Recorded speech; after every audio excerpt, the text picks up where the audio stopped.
নেত্রকোনার কেন্দুয়া উপজেলার হাওড়াঞ্চল, যেখানে কিছুদিন আগেও ছিল সবুজের সমারোহ, সোনালি ধানের স্বপ্ন, আজ সেখানে নেমে এসেছে এক ভয়াবহ বিপর্যয়। টানা বর্ষণের পানিতে অল্প সময়ের ব্যবধানে তলিয়ে গেছে বিস্তীর্ণ ফসলি জমি। পানির তোড়ে ভেসে গেছে কৃষকের বছরের একমাত্র আশার আলো।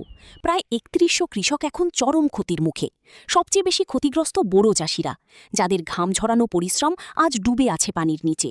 উপজেলা কৃষি কর্মকর্তার কার্যালয় সূত্রে জানা গেছে, এই দুর্যোগে প্রায় ৩৭৫ হেক্টর জমির ধান সম্পূর্ণ বা আংশিক ক্ষতিগ্রস্ত হয়েছে। শুধু ধানই নয়, ৫.৭ হেক্টর জমির সবজি, ৫.৫ হেক্টর জমির পাট এবং ০.৩৪ হেক্টর জমির বীজতলাও তলিয়ে গেছে পানিতে। হাওরের গ্রামগুলো ঘুরে দেখা যায়, চারদিকে শুধু পানি, অথই পানি।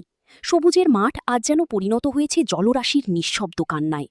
কৃষকের স্বপ্ন, তার পরিশ্রম, তার আশা, সবকিছুই যেন মুহূর্তেই বিলীন হয়ে গেছে প্রকৃতির নির্মম আঘাতে।